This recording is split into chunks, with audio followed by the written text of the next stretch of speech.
네, 안녕하십니까. 세 번째 세션을 진행하겠습니다. 오늘 세 번째 세션은 아젠다로 보나 여기에 나오신 이 패널들로 보나 어떻게 보면 원 세션이 돼야 되는데 이게 뭐 주최 측에서 좀 착각을 일으켰는지 한 세 번째 세션에 넣어놨습니다. 그래서 여러분들께서 저는 진행자로서 5시 20분에는 꼭 끝내드리도록 하겠습니다. 그 대신 플로어에 더 많은 기회를 드리도록 할 테니까 아마 저도 뭐 국내나 이런 데 많은 그 학술회의나 이런 데 가봤지만 이렇게 만장하고 좌석이 비는 게 없을 정도로 이렇게 내빈 귀빈 여러분께서 자리를 지키시는 건 처음 봤습니다. 끝까지 함께 해주시기를 바랍니다. 오늘 참석하신 우리 패널 분들을 간략하게 소개해 드리겠습니다. 첫 번째 우리 그레그 스칼라추 미국 북한인권위원회 사무총장님, 이분은 뭐 제가 경력을 보지 않아도 좋아하는 한 20년 전부터 잘 알고 있는 오랜 친구입니다. 우리 서울대학을 졸업하셨고 한국에서 그 나머지 경력에 대해서는 본인이 소개하시겠지만 미국의 현재 워싱턴에서 북한인권위원회 사무총장으로 가장 큰 목소리를 내시는 분입니다. 박수로 환영해 주시기 바랍니다.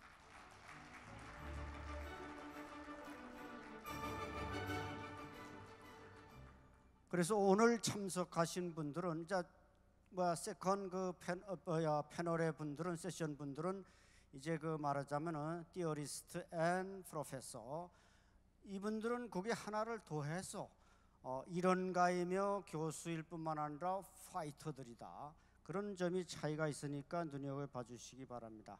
자, 두 번째 우리 강영식 우리민족 서로돕기 운동 사무총장님이십니다. 언론을 통해서도 많이 보셨겠지만 이분은 2008년 우리민족 서로돕기 운동의 사무총장으로 지금까지 재직하고 계시고 그동안 2012년부터 13년까지 58개 대북 지원 단체들의 연합단체인 대북협력민간단체협의회 운영위원장을 역임하셨고 현재 북민협의 정책위원장으로 활동하고 계십니다. 박수를 보내주시기 바랍니다. 네, 다음은 우리 이영정 중앙일보 통일문화연구소 소장이십니다. 여러분이 중앙일보 이영정의 평양 오디세이를 통해서 아마 지금 몇십 년간 기자로 있으면서 또 평양을 수십 차례 방문한 완전한 그 떠오르는 젊은 북한 통입니다. 오늘 좋은 발표가 있으리라고 봅니다. 박수로 맞아주시기 바랍니다. 네, 그 다음 분은 이제 우리 여러분이 너무나 세계적으로도 좀 유명한 케네스 배 대표님입니다. 이분은 현재 노헤미아 글로벌 이니셔티브 대표를 하고 계신데 최근까지 북한에 갔다가 735일을 감금됐다가 다행스럽게 풀려나서 웬비어처럼 거의 죽기 직전에 돌아온 게 아니라 아주 이렇게 건강하게 살아서 돌아온 분이고, 우리 속담에 남이 눈에 눈물 나게 하면 내 눈에 피눈물 난다 이런 말이 있지 않습니까? 이분을 아주 못살게 굴던 북한의 국가보위상 국가안전보위부장 김원홍이 지금 숙청돼서 협동농장에 가서 달구지를 끌고 있다고 합니다. 뜨거운 박수 보내주시기 바랍니다. 그 다음 분은 김훈일 사단법인 우니타스 사무총장님이십니다. 이분은 말하자면 천주교를 대표해서 나오셨다고 볼 수 있는데 2002년 천주교 총주교구 사제로 소품을 받으셨고 2007년 고려대학교 북한대학원 북한학과를 졸업하신 북한 전문가이시기도 합니다. 뜨거운 박수 보내주시기 바랍니다. 마지막으로 주현립 서비스 포피스 재단 대북 지원 단장이십니다. 이분은 한반도 지역이 분단된 강원도 고성 출신이시고 지금 고성에서 많은 그 통일 운동을 하시는 분이다. 그러니까 지금 여기에 아마 우리 강영식 총장님, 또 김은일 총장님, 주현립 대북지원단장님, 이 세 분은 행동하는 대북 지원 활동을 해오신 지도자인데, 아마 이분과 또 케네스 배 대표님과 또 이영종 소장님, 우리 스칼라 주 총장님 3대 3으로 뭔가 좀 충돌하는 짜릿한 장면을 보실 수 있을 겁니다. 그래서 지금부터 각각 뭐 거의 앉은 순서대로 하셔도 되지 않을까. 저기 코트 타임을 둔 이쁜 아가씨가 있습니다. 그러니까 저걸 보시면서 5분을 넘지 않게 자기 의견을 개진해 주시면 쭉 순서대로 5분을 개진하시고, 그 다음에 이제 토론을 하고 나중에 플로어에 마이크를 드리도록 하겠습니다. 총장님 부탁드립니다. 네, 안찬일 박사님 대단히 감사합니다. 요즘 21세기에 이 세상에 인권 상황이 완벽한 나라가 없습니다. 미국도 그럴 것이고 대한민국도 그럴 겁니다. 하지만 북한은 21세기에 현재 아직까지는 정치범 관리소를 운영하고 있습니다. 그러니까 5군데의 북한 정치범 관리소에 약 12만여 명의 수감자들이, 정치범들이 수감되어 있습니다. 정치범들은 수용소뿐만 아니라 교화소에도 수감되어 있고 상당히 심각한 인권 요인으로 볼 수밖에 없죠. 또 이 21세기에는 지도부에 대한 충성도에 따라 주민들을 분류하면서 차별하는 나라가 북한밖에 없습니다. 여러분들 성분이라 아시죠? 성분제도. 그러니까 인구의 약 20%에서 25%까지 핵심 계층이 되죠. 인구의 40%에서 60%까지 동료 계층, 약 20%에서 25%까지 적대 계층이 되죠. 또한 이북에는 아직까지 연좌제라는 제도가 있습니다. 여러분들 어떤 제도인지 잘 아실 겁니다. 그러니까 3세대까지 친척들까지 처벌을 받는 그런 세대입니다. 2014년 2월 UN 북한 조사위원회가 보고서를 인권 제네바에 위치한 인권 이사회에다가 제출을 했습니다. 그 전에 세계 여론이 북한을 냉전 시대의 희한한 유물로 생각하곤 했지만, 그 2014년 2월 북한 인권조사위원회 보고서가 발행된 후에 북한에서 자행되고 있는 심각한 인권 요인이 비인간적 반인륜 범죄에 해당된다고 알고 있습니다. 물론 북한은 UN 가입국이고 UN 가입국으로서 UN 인권 선언의 가입국이 되고요. 또한 북한은 정치적 및 시민적 국제 규약의 가입국이고, 또한 경제적, 문화적 국제 규약을 인준했고, 그럼에도 불구하고 아직까지는 인권 상황이 너무나 열악하다고 볼 수밖에 없습니다. 그래서 저희들의 단체인 미국의 본부를 둔 북한인권위원회는 탈북자들의 증언을 통해서, 또한 북한 내의 소식통을 통해서, 또한 위성사진 분석을 통해서 계속 북한의 인권 상황을 계속 지켜보고 있습니다. 가장 큰 문제는 물론 다른 분야도 마찬가지겠습니다만은 현장 조사를 할 수 없기 때문에 우리들은 탈북자들의 증언이나 또한 위성 사진을 통해서 조사를 하고 있습니다. 만약에 현장 조사를 할 수 있다면 당장 가겠습니다. 짐을 다 쌌습니다. 다 준비 다 된 상태고요. 하여튼 물론 다른 나라들도 인권 조사를 하는데 상황이 어렵겠지만 특히 북한에는 그렇게 극복하기가 상당히 어려운 그러한 상황입니다. 아까 올림픽에 대해서 아주 지혜롭고 좋은 말씀들을 많이 주셨습니다만은 여러분들 남아공의 인종 차별 정책을 기억하실 겁니다. 아파르타이드가 했죠. 그러니까 남아공에 너무나 심각한 인권 요인인 인종 차별 정책을 없애기 위해 그때 국제 경제 제재안이 있었고요. 그때는 사실 남아공의 국가 대표들을 막았죠.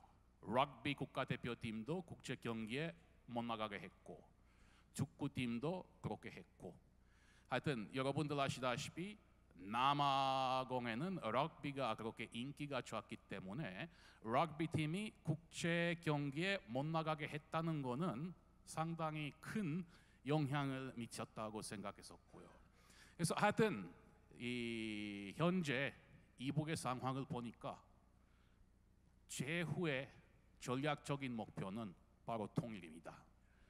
핵 개발, 미사일 개발, 장거리 미사일 개발, 너무나 열악한 인권 상황, 이 모든 문제들을 해결하려면 해결책이 바로 대한민국 하의 통일입니다.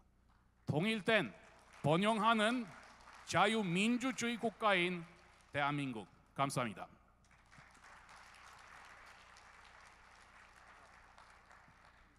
강영식 총장님 부탁드립니다.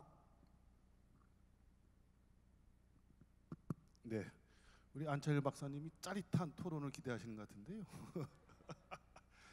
사실 뭐 어느 나라든 인권 운동하시는 분과 인도전 운동하시는 분, 예를 들면 미얀마에 대한 인권 운동과 미얀마에 대한 인도전 운동, 사실 두 개의 이 세력들은 겹치지가 않습니다. 사실은 누구 말도 가는 길도 다르고 만난 사람도 다르기 때문에 겹칠 일이 없다고 그러는데, 북한에 대한 인도 지원 운동과 북한에 대한 인권 운동은 참 많이 겹칩니다. 또 서로 많이 공유를 하고 있고, 그런 점에서 같은 인권적인 큰 개념이지만 인권 운동과 인도 지원 운동이 나름대로 역할을 분담하면서 또한 서로가 서로의 역할을 존중하면서 이해하면서 운동을 진행하는 나라는 또 한국이 뭐 유일하지 않겠는 생각이 드는데요. 그 앞으로 우리 서정원 대표님이 환영에서 말씀하셨듯이 최근에 작년에 유엔에 상주하고 있는 14개 국제기구가 있습니다. WFP나 UNDP를 비롯하여 어제 보시면 유엔 사무 차장이 방북했을 때 안내한 사람이 타파 미슈라라는 UNDP 사무 국장입니다. 그분이 이제 14개 휴먼 컨트리 팀의 장을 맡고 있는데요. 거기하고 북한 외무성과 합의를 맺은 게 아까 말씀드린 5년간 북한에 대한 인도 지원 전략을 어떻게 할 것이냐에 대한 합의를 맺은 바 있는데요. 놀라운 거는 합의서 제가 자료가 있을 줄 알았으면 없습니다만 합의서 제목이 그렇습니다. 지속 가능하고 보건력을 갖춘 인간 개발을 향하여가 유엔과 북한과의 합의서 내용입니다. 그 내용의 제1조건이 뭐냐면요, 휴먼 라이츠 어프로치입니다. 인권 중심이라는 말을 씁니다. 인권 중심의 접근법을 통해서 지속 가능한 개발 목표를 추진한다. 이 얘기는 지난 20년간 유엔의 기구들이 나름대로 노력을 했죠. 굉장히 노력을 해서 20년 동안의 북한에 대한 인도 지원과 개발 지원을 통해서 하나의 합의론을 내는 거죠. 즉 유엔과 국제사회의 대북 지원은 단순히 경제 성장을 지원하는 것이 아니라 북한 주민들의 인권 증진에 기여함을 목적으로 한다는 얘기 나옵니다.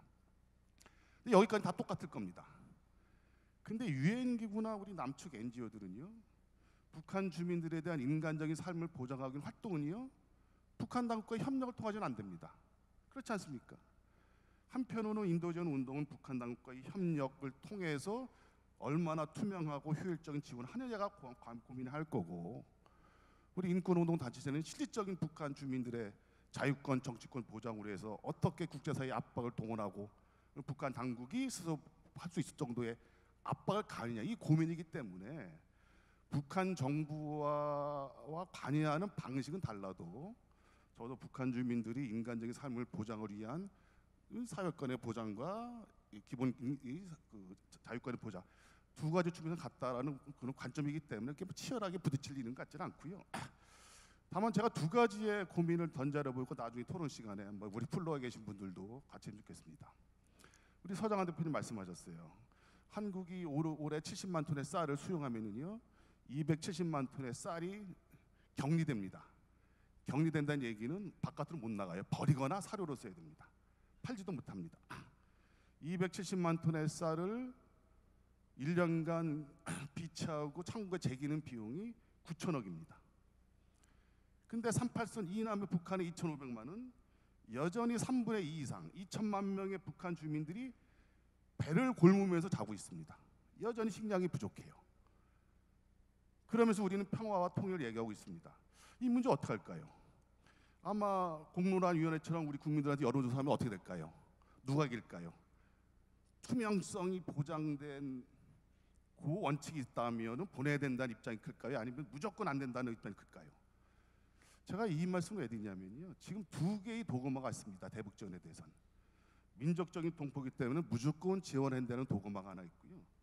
두 번째는 악의 국가이기 때문에 절대 지원은 안 되는 두 개의 고구마가 있습니다. 고구마가 아니라 도구마가 있습니다. 이제 문제의 고민을 새롭게 봐야 될 것 같아요. 저 대북 지원이 20년을 지나고 있다지만 실질적으로는요 8년의 지원 세월이 있습니다. 2000년 6.15부터 2008년까지 8년 동안 지원했습니다. 아니 9년 동안 지원했습니다. 그 이명박 정부 들어서 박근혜 정부까지 9년 동안 지원하지 않았습니다. 한국 정부가 20년 동안 대북 지원 정책 쓴 게 아닙니다. 누구는 줬다 뺏었다고 얘기하지만요. 근데 좋게 말했듯이 진영의 논리로 봐서 보수의 논리로 봐서는 진보 정권이 퍼졌다고 얘기하는 거죠. 그럼 진보 진영 입장에서는 보수 정권이 어떻게 됐습니까? 안 준 겁니다. 북한 동포들의 인권과 북한 동포의 배고픈 눈을 감은 거죠. 그러면 문재인 정부 이후 앞으로의 정부는 어떤 인도적 지원을 하는 것이 과연 잘 줄 것인가라는 점을 고민 한번 필요할 것 같고요. 마지막 1분 더 쓰면요. 최근에 800만 불 한국 정부가 WFP라든지 유니세프 통해서 지원하려고 했는데 통일부는 지원하려고 했는데 뭐 청와대가 지원을 못하게 한 거죠. 때를 보죠. 근데 이 지원은 박근혜 정부도 가능했던 지원이거든요. 왜? 당시 박근혜 대통령은 국제기구의 대북 지원에 대한 우리 한국 사회의 동참은 한국의 책무라고 얘기합니다.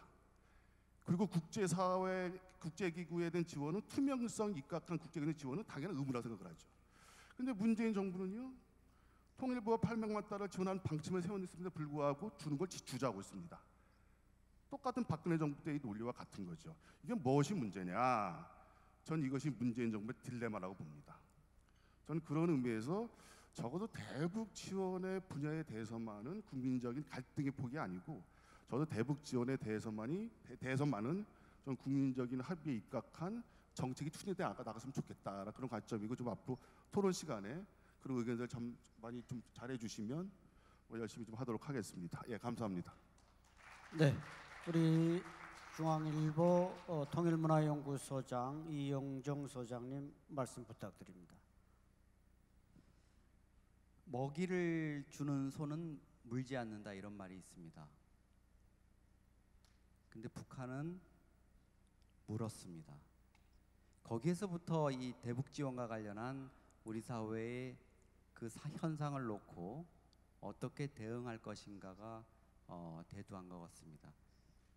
긴급 구호 성격으로 북한에 대한 지원이 시작된 지 20년이 됐습니다. 94년 김일성 사망, 그리고 95년, 6년, 7년 3년 동안 북한에 엄청난 수해가 몰아닥쳤고 200만 명, 300만 명, 북한 인구 2,400, 500만 명 중에 200~300만 명이 굶어 죽는 대참사가 일어났습니다. 국제구호기구 또 한국 정부, 민간이 대북 지원에 나섰을 때 그 상황을 반대한 세력이나 국민들은 거의 없었습니다. 근데 긴급 구호라는 거는 정말 북한 어떤 체제가 당장 어려움을 겪었을 때 긴급하게 어떤 걸 하는 세상에 국가 단위의 국가 체제를 띠고 있는 체제에 20년 이상 긴급 구호를 해줘도 제대로 문제가 해결되지 않는 이런 체제가 어디 있습니까? 그러면 이 문제는 외부의 지원 문제를 떠나서 북한 체제 내부에 문제가 있는가 없는가 한번 들여다봐야 됩니다. 여러분들 긴 설명이 필요 없을 겁니다. 북한 체제가 어떤 농업 구조를 가지고 어떤 통제 체제를 가지고 식량 공급이나 국가 배급망이라든가 이런 것들을 기근을 통해서 인민을 통제하는 정책을 어떻게 잔혹하게 펼쳐왔는지 너무나 잘 아실 겁니다. 그것이 해외 유학파인 젊은 지도자 김정은 시대에 들어와서 나아졌다는 증거는 아무것도 없습니다. 우리 사회를 들여다보겠습니다. 김대중 노무현 정부 때 북한에 대한 인도 지원, 대북 인도 지원이 많이 이루어졌습니다.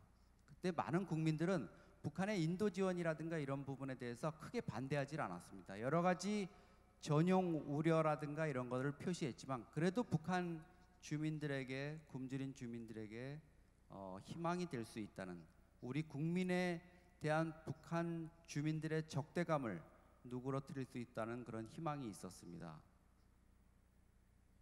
근데 그 결과 여러 가지, 우리 한 가지 키워드로 설명할 수 있습니다. 퍼주기라는 논란. 무작정 준 거죠. 어떻게 될지, 제대로 전달되는지 아닌지. 우리 강영식 대표께서 투명성이란 얘기를 했지만 여러분들 아마 대북 지원 부분에 있어서 북한이 여러 가지 모니터링이라든가 이런 걸 제한적으로 실시하면서 자기들 방식의 투명성을 보여준 것들이 그 이후에 얼마나 엉터리였고 얼마나 허구였는지가 드러났다는 점을 너무나 잘 알고 계실 겁니다. 자, 이명박 박근혜 정부 북한의 대북 지원을 제대로 하지 않았습니다. 제대로 하지 못했죠. 박근혜 대통령이 드레스덴 선언을 통해 가지고 북한의 영유아 취약계층 어린아이들한테 대북 지원을 하겠다 그럴 때 북한이 거부했습니다. 김정은 체제 들어서 그 거부가 본격화된 겁니다. 북한이 이렇게 얘기했습니다. 남조선 것 받지 마라. 김정은이가 이렇게 얘기했습니다. 남조선 것 받지 말합니다. 그런데 그 북한의 말을 문재인 정부가 오해를 한 것 같습니다. 보수 정부인 이명박 박근혜 정부 거는 안 받고 우리가 주는 거는 옛날에 김대중 노무현 정부 때 주듯이 덥석 받아 먹을 거다. 결코 그렇지 않습니다.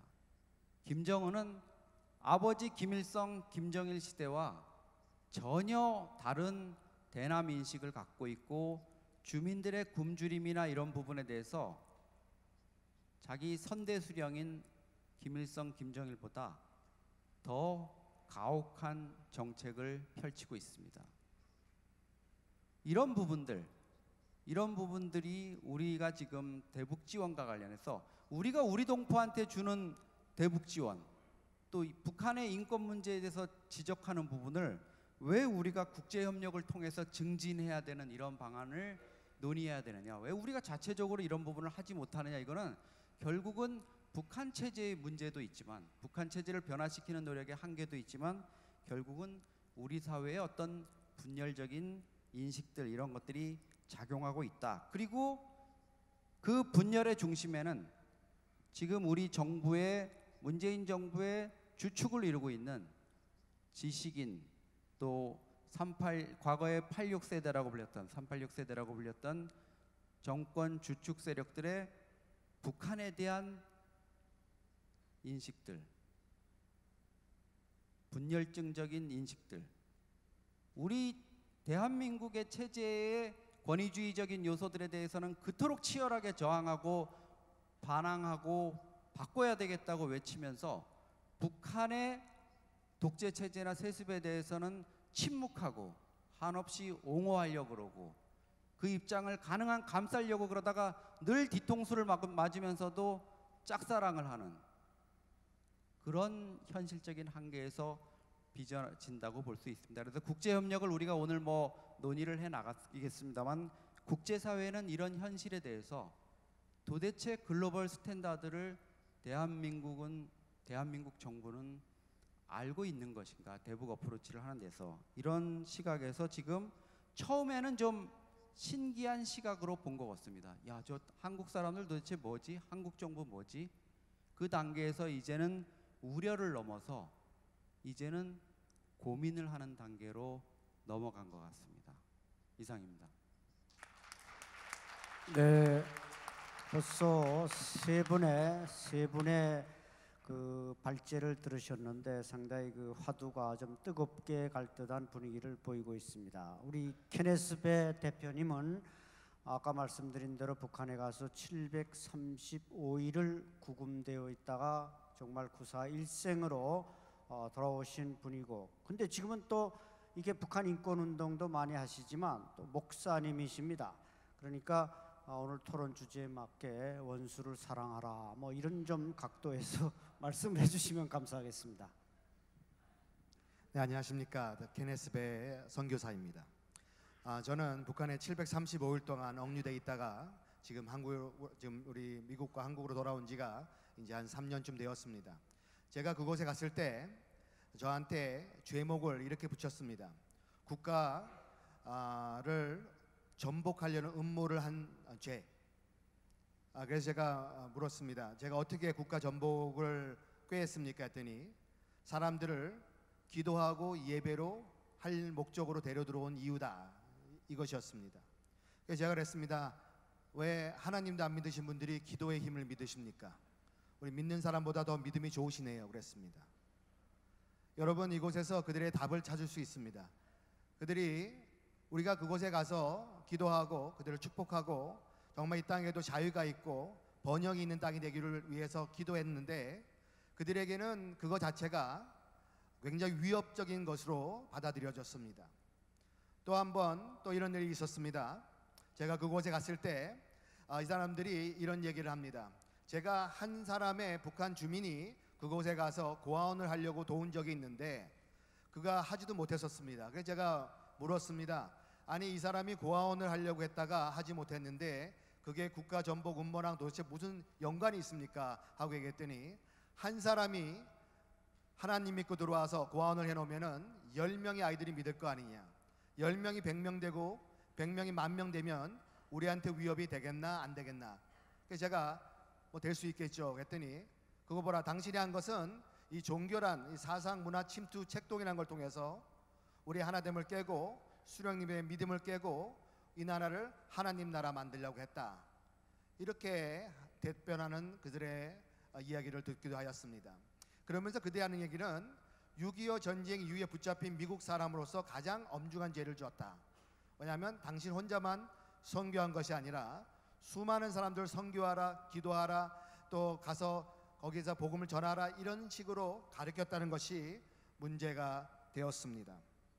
여러분, 이제는 이것은 기독교인들의만의 문제가 되어서는 안 된다고 생각합니다. 북한에는 2,500만의 주민들이 살고 있습니다.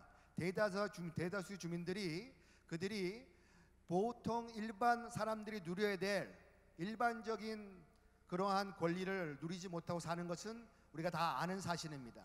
말할 수 있는 자유, 행동할 수 있는 자유, 자기 주장을 할 수 있고 종교를 믿을 수 있는 자유, 이동의 자유, 이러한 모든 자유는 그들에게 있지 않다는 것을 저는 그곳에서 목격하게 되었습니다. 제가 15년 노동 교화형을 받고 교화소로 보내졌다가 극적으로 나중에 집에 돌아와서 제가 지금 여러분 앞에 이 말씀을 나눌 수 있게 되었습니다. 저는 이렇게 생각합니다. 저는 그곳에도 평화가 이루어져야 된다고 믿습니다. 여러분, 이것은 평화는 남과 북이 공유해야 되는 거라고 믿습니다. 우리가 평화를 통해서 언젠가는 통일이 될 거라는 그런 믿음으로 지금까지 많은 것을 지원했고 지금까지 염원해 왔습니다. 하지만 이제는 패러다임을 바꿔야 될 때라고 저는 믿습니다. 통일을 통해서만이 평화가 올 수 있습니다.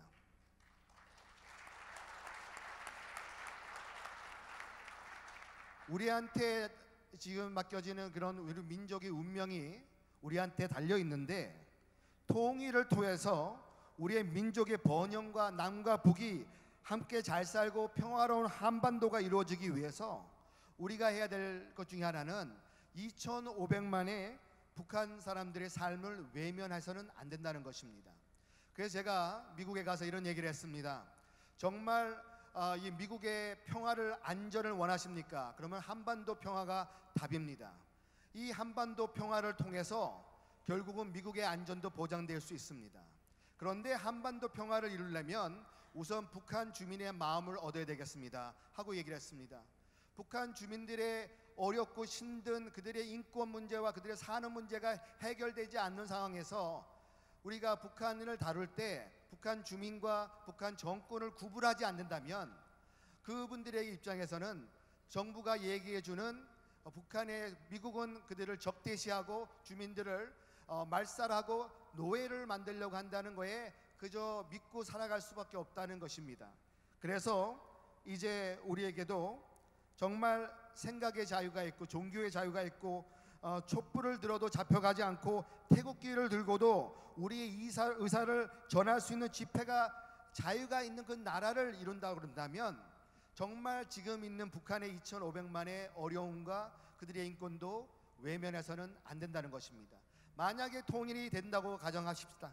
그들이 무엇을 하겠습니까? 지금까지 뭐 하셨냐고 물어보지 않겠습니까? 우리가 힘들고 어렵고 우리가 고통받을 때 무엇을 하셨습니까? 했을 때 우리가 당당히 떳떳하게 이야기할 수 있는 그런 기류가 우리 한반도와 세계 각국에 이루어져야 되지 않겠나는 마음을 가지고 그들에게 우리에게 관심을 갖는 운동을 저는 지금 한국에 와서 시작을 하였습니다. 첫째로 저희가 이것을 니에미야 100만 기도 서명 운동이라는 것으로 시작하였습니다.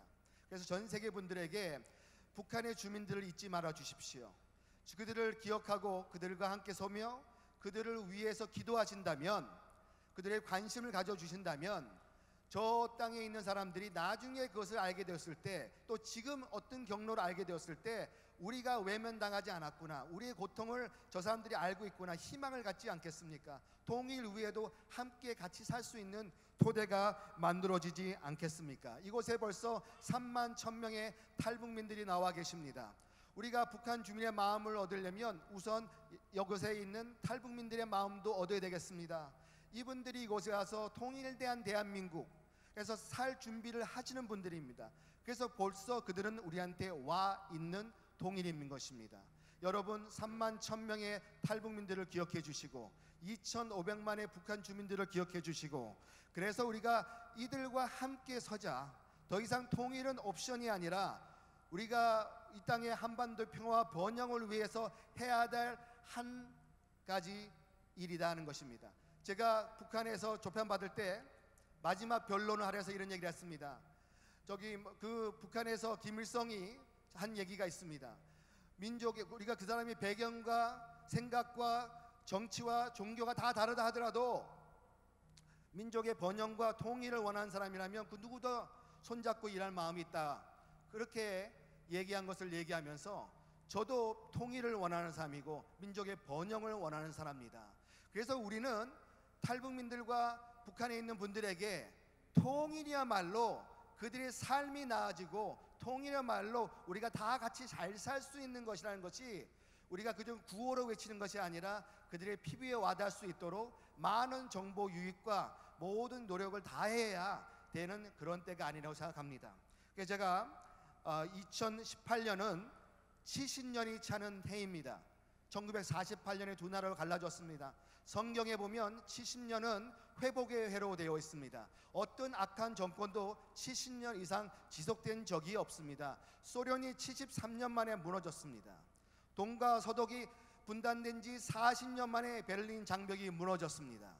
우리가 2018년을 맞이하는 이 시기에 정말 우리 민족이 함께 잘 살 수 있는 그런 통일을 이루어 주시옵소서 하고 저희 믿는 우리 종교계에 있는 저희들은 기도하고 있습니다. 여러분도 함께 염원해 주십시오. 그래서 그것이야말로 인도주의적인 어떤 어려움들, 인권 문제, 이것이 다 풀 수 있는 방법은 통일이라는 것입니다. 네, 목사님 다음에 네. 다음에 기회를 드릴 테니까. 네.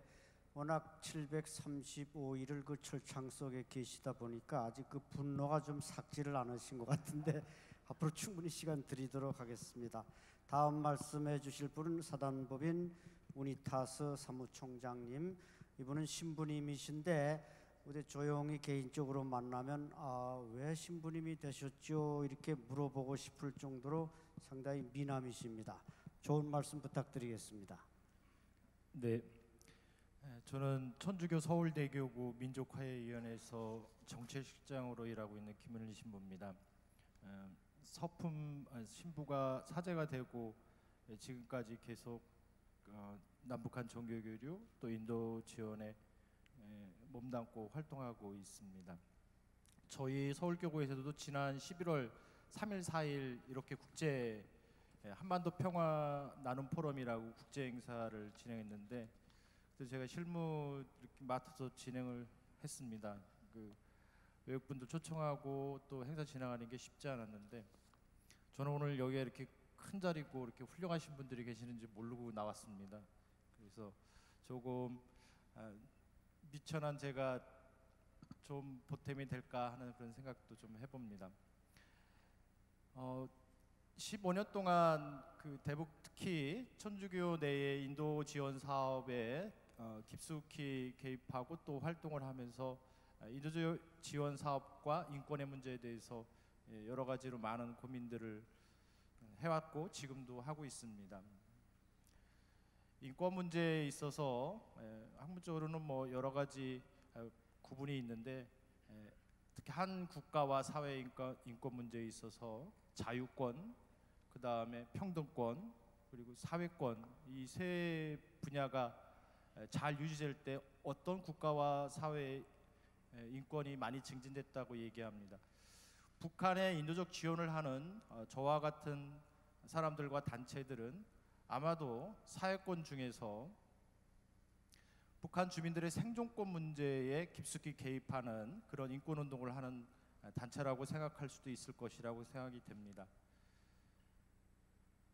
그런데 인도적 지원을 북에 하면서 많은 방북과 또 북쪽 당국자들, 주민들을 만나면서 느끼게 된 건데, 사실 생존권을 도와주는 인권 증진 차원에서 인도주의적 지원은 굉장히 중요하고 소중합니다. 그런데 생존권의 위협을 당하는 북한 주민이면 당연히 사회 취약계층이어야 됩니다. 그리고 그분들이 이런 지원을 받고 다시 생활을 회복하고 또 성장하는 데 도움이 되어야 됩니다. 제가 이제까지 계속 일을 하면서 지금도 여전히 괴롭고 힘든 일이지만 그것이 효과적으로 이루어졌다고 생각되지가 않기 때문에 많이 괴롭습니다. 실제 대북 인도적 지원은 민간 차원, 그 다음에 해외 국제기구들, 해외 NGO들, 그리고 정부, 특히 한국 정부가 우리 정부가 지원하는 이런 부분들로 나눌 수가 있습니다.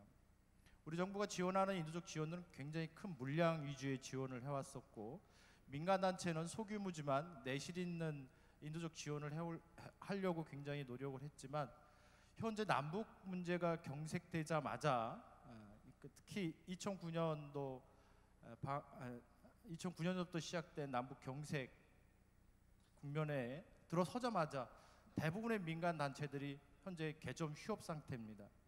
저희 같이 그래도 예수님 말씀, 가난한 사람들 곁에 늘 예수님이 계시다는 그 사실을 잊지 않고 지원하려고 하는 저희까지도 지금 현재 지원을 하지 못하고 있는 상황입니다. 그래서 이런 상황들이 계속 지속되는 것은 정말 좋지 않고, 문재인 정부 들어와서 새로운 기회가 좀 상황이 벌어질까 이렇게 기대를 했는데 역시 마찬가지인 것 같습니다. 국제 제재가 점점점 심해지고 있습니다. 어떤 사람들은 북한은 절대 흔들리지 않을 거다, 국제 제재에도 변함없이 성장할 거라고 이렇게 얘기하지만 저는 절대 그렇게 보지 않습니다. 북한은 굉장히 취약한 나라입니다. 특히 경제 사회적으로 굉장히 취약한 나라이기 때문에 제재가 앞으로 조금만 더 진행이 된다면 그 피해가 고스란히 사회 취약계층으로 영향을 미치게 될 겁니다. 우리는 그때 또 고민해 봐야 됩니다. 이 분들을 과거의 실패를 경험하지 않고 다시 제대로 북한의 어려운 이웃들을 도울 수 있는 방안이 무엇인지 진지하게 고민해보고 과거에 잘못된 지원 방식을 답습하지 않도록 그렇게 노력해야 될 때, 그럴 때 북한 주민 또 북한 사회, 북한이라 한 국가의 인권이 증진될 거라고 생각합니다. 이상입니다. 네, 감사합니다. 우리 주현립 대북지원단장님은 고성군 일대를 중심으로 이제 그 산림 보존을 위한 아궁이 개량, 연탄 보일러 지원, 또 마을 주민 이제 산림집 건설, 북한 주민들의 말하자면 실제적인 그 생활과 피부에 닿는 이런 지원을 해 오셨습니다. 이런 것은 그야말로 정치적인, 군사적인, 안보적인 걸 떠나서 하면은 북한 주민들의 인심을 얻는 좋은 일인데, 이런 지원 분야에 대해서 좋은 의견을 주시기 바랍니다. 네, 저는 사실 2006년도부터 그 금강선을 들면서 그 산림 보존을 위한 나무 심기나, 그리고 아궁이 개량하기 위한 연탄 보일러 지원, 그리고 이제 그 난방주택 수해난 곳에 산림집을 짓는 일을 그 서비스 포피스를 통한 그 청소년 봉사단, 그리고 국제봉사단을 이끌고 그런 활동을 해왔습니다.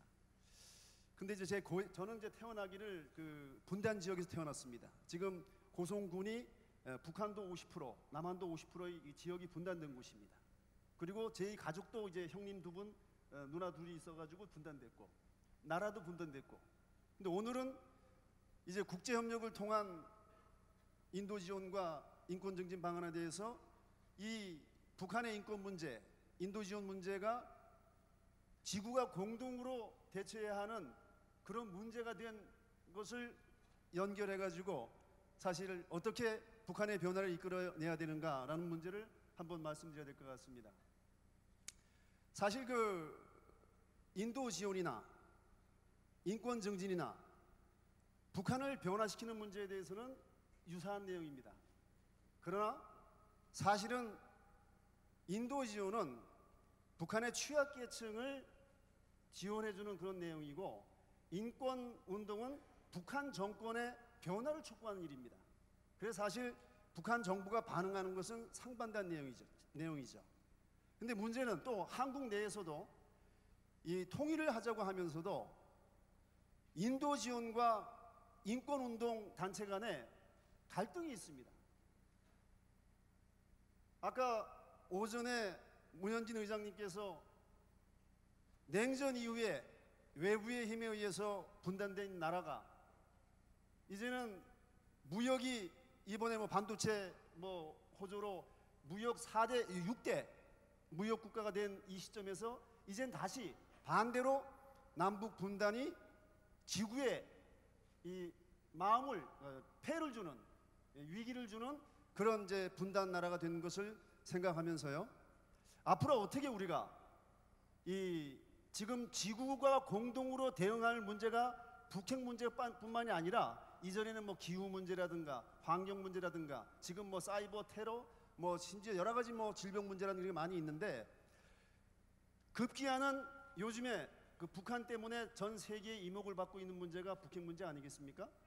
근데 이 북핵과 마찬가지로 북을 압박하는 내용이 이제 인권 운동이 되겠습니다. 근데 이 인권 운동이라고 하는 것은 북한 외부에서 벌어지는 일입니다. 북한 정권의 변화를 촉구하는 문제이기 때문에 사실 자연스럽게 뭉쳐야 북한 정권을 움직이는 힘이 생기죠. 그게 자연스럽게 뭉치게 되어 있습니다. 그런데 인도 지원은 다릅니다. 사실은 인도 지원은 북한의 취약계층을 도와주는 것임에도 불구하고 이 수혜자인 북한 내부의 정보가 모아집니다. 그리고 지원하는 국제기구나 단체 같은 경우에는 단일 지원이든지 또 단일 목표 사업 이런 걸 통해서 자기들이 하는 일만 하기 때문에 사실 되어서 이제 활동하게 되는 거죠. 격리되어 있는 거죠. 그러다 보니까 어떻게 보면은 보수 쪽에서 이제 반대하는 이유 중에 하나가 이 투명성이 보장되지 않는다는 거죠. 인도 지원을 해 줘봤자 대부분 다 북한 정권을 도와주는 일이기 때문에 사실은 도와줄 수 없겠다는 얘기 아니겠습니까? 그런데 앞으로 투명성만 보장된다면 인도 지원은 사실을 해야 되는 것이죠. 왜냐하면 인도 지원도 인권도 넓은 의미에서는 똑같은 생존권에 본다면은 마찬가지의 일이기 때문에 그런 것이죠. 그래서 국제 협력을 해 나가는 부분에서는 인도 지원 부분에서는 국제기구 같은 경우에는 북한 내부에 한국 단체들이 들어갈 수 없는 지역까지 들어가서 모니터링을 한다라든가 연구소를 한다라든가 이런 미개방 지역까지 침투해서 들어가는 경우가 있습니다.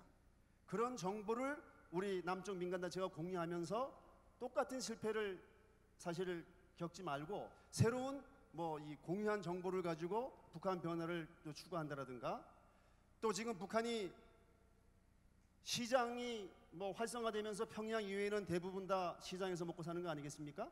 근데 노동당 말고 들리는 얘기에 의하면 장마당이라는 또 다른 당이 존재한다고 얘기가 나오지 않습니까? 그만큼 시장에 의해서 북한 사회가 많은 변화를 지금 이루어내고 있고 거기서 정보 교환도 되는 것처럼 인도 지원을 할 때에는 실제 인도 지원 물자만 가는 것이 아니라 사회 문화 교류도 일어나는 것이고 민간단체가 들어갈 때는 지속적으로 할 때는 그런 북한의 사회 관계망이 형성되기 때문에 북한 정보도 취합할 수가 있는 것이고 이런 내용을 가지고 사실 국제협력과 그리고 북한의 변화를 이뤄낼 수 있는 그런 요인도 있기 때문에 이런 방법을 찾아가지고 꾸준하게 인도 지원 활동은 이루어져야 된다고 생각하고 있습니다. 네. 네, 감사합니다. 그러니까 우리 서드 세션의 제목이 국제 협력을 통한 대북 인도적 지원과 인권 증진을 위한 방안 마련입니다. 방안 마련. 그래서 이제 우리 패널 분들께서 다 자신들의 의견을 충분히 개진했고 이제부터는 뭔가 각계 토론에 들어가겠습니다만은 주로 방안 어떤 방안이 있느냐. 우리 GPF와 통일천사는 지금 통일의 그 슬로건으로 시민의 힘으로 통일은 시민의 힘으로 이런 지금 슬로건을 내걸었습니다. 따라서 인도적 지원과 인권 증진에서도 역시 시민의 힘으로 접근할 수 있는 이런 분야를 개척하고 방안을 마련하는 아까 우리 소정환 상임 대표님께서 환영사에서 하신 각계 전문가들 대표들로 구성된 무슨 협의체를 구성하자 그리고 펀드를 만들고 행동을 하자 이런 좋은 제안을 해주셨는데 이런 방안으로 이제 토론을 각계 진행하도록 하겠습니다. 토론은 한 2, 3분 지나면 그걸 좀 커트 타임을 들어주시기 바라고 우선 제가 처음 이제 우리 스칼라추 총장님께 질문을 드리겠습니다만은 나머지 분들은 또 질문 드릴 수도 있고 우리 스칼라추 총장님 의견에 반대되는 의견이 있으면 즉각 반박 토론을 하셔도 됩니다. 제가 드리고 싶은 말씀은 워싱턴에서 금방 날라왔는데 미국은 지금 북한에 대해서 3개월만 기다려라 이런 식으로 최후 압박을 가하고 있습니다. 이런 상황에서 과연 인도적 지원이나 또 그 외에 이제 인권 증진을 위한 노력 사실 미국은 지금 그 북한의 핵 개발이 계속되는 가운데도 인도적 지원은 부분적으로 한 것으로 알고 있습니다. 그렇기 때문에 과연 워싱턴이 보는 북한의 인권 증진을 위한 방안 또 미국 정부의 어떤 인도적 지원 이런 것의 전망에 대해서 우리 스칼라추 총장님께서 조금 말씀해 주시면 감사하겠습니다. 네, 안찬일 박사님, 이 패널의 제목이 국제협력인데요. 사실 지난 30년 동안 대북 외교가 실패했다 그런 이야기들이 많은데요.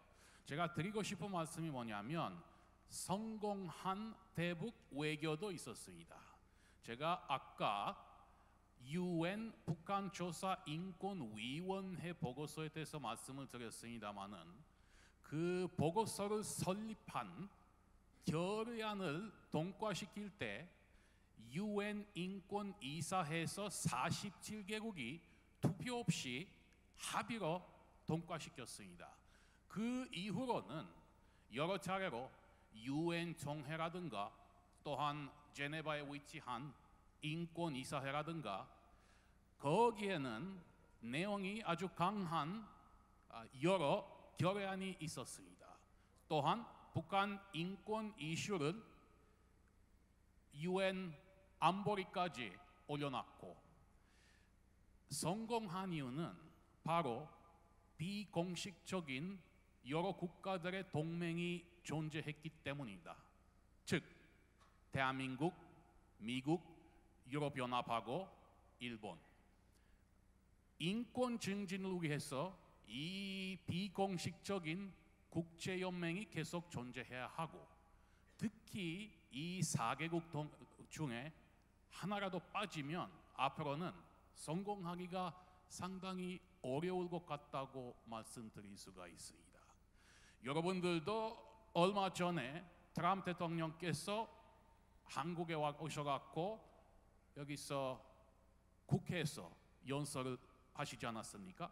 그 연설을 보면 이 북한의 인권 상황을 너무나 자세히 묘사한 그러한 내용들이 많았습니다. 그리고 또한 남북한의 차이점들에 대해서 그러한 자세한 내용도 많이 담아 있었고요. 그래서 이번 트럼프 행정부는 확실하게 남북한의 상황을 제대로 이해하고 파악하고, 특히 북한 김씨 일가 정권에 의한 북한의 너무나 열악한 인권 상황에 대해서 분명히 알고 있습니다.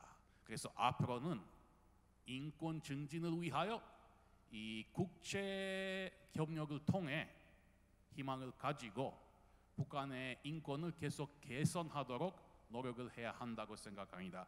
아까 좋은 말씀들을 많이 하셨고, 이영종 박사님이 또 모니터링, 너무나 중요한 결정적인 모니터링 이슈에 대해서 말씀을 하셨습니다. 물론 우리가 그 사실을 다 알고 있습니다. 북한 정권의 제후의 전략적인 목적은 바로 생존입니다. 정권 유지죠. 그러니까 정권을 유지하는데 정권의 입장에서 봤을 때 결정적인 요소들은 북한의 핵과 미사일과 또한 정권을 유지하는 데 결정적인 역할을 하는 고위 간부들을 지키는 것, 그렇기 위해 돈이 필요하고 외화가 필요하고 자원이 필요하고, 그 과정에서 주민들을 착취하고 국내에서도 착취하고 해외에서도 착취하고 근로자들을 해외로 파견하면서 착취하지만, 그러한 이슈들 둘째치고 당연히 주민들을, 취약계층을 목표로 하는 인도 지원이 긍정적인 것이다, 그렇게 볼 수밖에 없지만은, 하지만 그렇게 하기 위해, 지원을 하기 위해 모니터링이 분명히 필요합니다. 그러니까 예를 들면 우리가 많은 북한 주민들이 영양실조에 시달리고 있다는 사실을 모두 다 알고 있죠. 지원을 하고 싶어 해도 어떤 종류의 영양실조인지 알 수가 없으면 지원을 어떻게 하겠습니까? 그래서 현장 조사를 하게끔 허락을 해줘야 되고, 이게 여러 정부라든가 UN 기관이라든가 민간 재단이라든가 지원을 하려면 일단 현장 조사를 할 수 있게끔 허락을 받아야 되고, 또한 지원을 하면서 계속 지켜봐야겠죠. 모니터링도 상당히 중요한 거예요. 사실 이게 국가 간에 지원을 해준다면, 대한민국 정부나 미국 정부에서 지원을 해준다면 그 돈이 어디서 나오겠습니까? 바로 주민들이 세금을 내서 모은 돈인데, 그만큼 그 돈을 어떻게 쓰고 있는지, 그 지원이 어떻게 이루어지고 있는지, 효과적으로 이루어지고 있는지 비효과적으로 이루어지고 있는지 모니터링 해야 합니다. 우리는 자유민주주의 국가에서 그런 방식으로 프로젝트를 운영합니다. 북한 측에서도 이런 거 잘 파악하고 잘 배워야 돼요. 여러분들도 아시다시피 미국의 국제개발처는 북한에 마지막으로 2008년, 2009년에 직접적으로 식량 지원을 했습니다.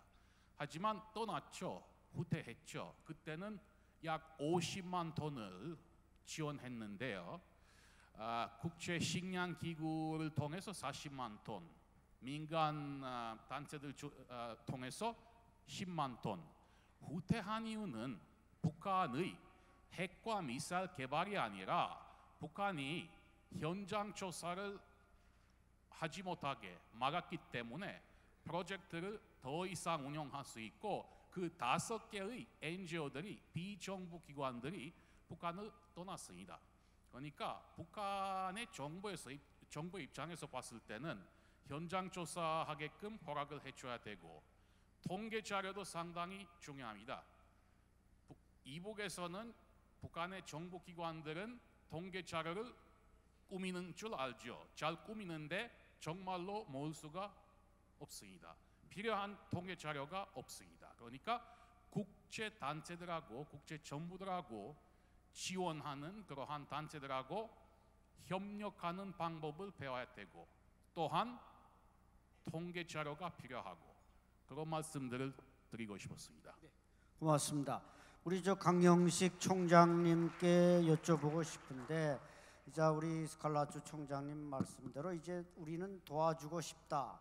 그것이 이제 그러나 불쌍한 어린이, 취약한 노인들, 영양실조 환자들한테 제대로 가느냐, 이 모니터링 시스템에 대해서 우리 대한민국 국민들은 의심을 하고 있습니다. 아마 우리 강영식 총장님은 이 분야에서 많이 일을 해오셨는데 그런 국민들의 의구심을 떨쳐버려도 되는 건지 그런 말씀을 좀 듣고 싶습니다. 예, 전 뭐 다시금 정보의 왜곡이 소통의 부재를 낳는다는 말 다시 한번 느끼는데요. 뭐 우리 민족 뭐 영감스님 모시고 뭐 벌써 20년 활동하고 있지만 우리 민족 서로돕기 운동이나 지금 70여 개 단체들, 아니 106개 단체가 있습니다. 대북전 단체가. 그게 주지 못해서 안달난 단체들 아니에요. 회원들, 소위 신도들, 교인들의 자발적인 성금을 가지고 자발적으로 북한을 지원하겠다는 선한 의지를 갖고 시행을 하죠. 지금 제가 말씀드린 건 대한민국 정부의 지원을 얘기하는 거 아닙니다. 문재인 정부가 쌀을 지원해야 된다, 대규모 지원해야 된다 주장하고 있지 않습니다. 왜? 굉장히 힘든 얘기이기 때문에 합의가. 근데 아까 우리 총장님 말씀하셨지만 대단히 잘못된 생각입니다. 미국이 50만 톤 줄 때는요 모니터링 조건 없었습니다. 핵 합의 때문에 선물로 준 거예요. 그리고 그것을 깬 것은 북한이 깼습니다. 왜? 비대위 조치로 해서 북한 너희들 안 받겠다고 그랬습니다. 미국이 50만 톤 투명성 전제를 하지 않았습니다. 그러나 그럼에도 불구하고 미국의 발표는 인도 지원 차원에서는 하겠다고 계속 발표를 하죠. 두 번째 왜곡은 이영종 소장님 말씀하셨잖아요. 무는 개가 안 문다? 천만입니다. 정부 차원의 순수한 인도적 지원은 없어요. 김대중 정부, 노무현 정부 때 쌀 비료 많이 줬잖아요. 그게 인도적 지원입니까? 정치적 지원이잖아요. 왜 정치적 지원을 했었냐? 남북관계 변화를 위해서 이산가족 상복하면 5만 원 주죠. 5만 톤 주고 통일부 장관급 회담 몇만 톤 주고 정치적 지원이에요. 한국 정부가 모니터링 요구할 수 있습니까? 없죠. 저는 그러니까 이명박 대통령에게 기대를 했어요. 지금까지 그런 식으로 퍼주는 거, 투명성 없이 퍼주는 거는 왜? 정부의 인도 지원은 세금이 들어가는 거 아닙니까? 따라서 국민적인 동감이 있어야 되는데 정부의 정책의 대가로서 2천억, 3천억을 주는 거에는 국민적인 불만이 많았던 거예요. 그 MB 대통령이 뭘 했습니까? 정부의 대규모 지원은 국민적 공감도 없겠다. 그 얘기는 잘 주겠다는 얘기했어요. 그때 조건이 뭡니까? 퍼주기, 모니터링 얘기했습니다.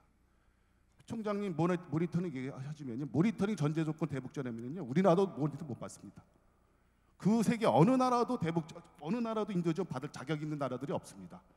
모니터링은요, 인도 지원이 효율적이고 투명성이 되기 위한 전제 조건이, 소위 말하는 나가는 조건이 돼야 되는 거죠. 모니터링을 전제로 한 인도적 지원이라는 것을 안 주는 거나 마찬가지입니다. 여기 목사님도 계신지 모르지만 한국교회 왜 어떻게 성장을 했어요? 미국의 그 PL505 밀가루 받아서 한국교회 성장한 거 아닙니까? 모니터링은 우리가 지원한다는 원칙하에서 그 지원이 정말 일반 북한 국민들을 돌아가고 효율성을 담보하기 위한 고민의 결과가 돼야 되지, 북을 악의 추로 규정하는 한 아무리 줘도요 안 믿습니다. 저도 마찬가지. 모니터링 쉽지 않은 거죠. 적어도 우리의 남쪽의 정부나 NGO의 지원이 투명성과 모니터링 기준은 쉽지 않을 겁니다. 그러나 우리는요, 미국이나 다른 나라가 북한과 지원하고 달리 다른 각도잖아요. 통일을 추구하고 북한 주민들의 마음을 얻어야 되고 평화를 관리한다는 차원에서 국제적인 인도주의 원칙과 좀 다르지만 특성을 가진 대북 지원을 할 수밖에 없는 거잖아요. 그럼 남이 북을 지원할 때는 북한의 체제도 이해하고 남북한 특성도 이해하고 국제적인 인도 지원 원칙도 이해하는 선에서 어떻게 이것을 현실화시킬 것을 고민해 나가야지. 난 북한의 체제 하든 말 그렇다고 드는 거고요. 제가 마지막 하나 인권 단체들 제가 하나 조언 하나 드릴게요. 좀 이따 북한 인권재단이 출범합니다. 북한 인권재단이 출범하면서 올해 며칠 전 받은 예산이 100억이에요. 인권재단의 직원이 42명입니다. 근데 인권재단은 두 개를 하잖아요. 하나는 인권단체들 지원하고 둘은 인도적 지원단체 지원하게 됩니다. 물론 인도적 지원단체는 인권재단 관계하지 않으려고 합니다.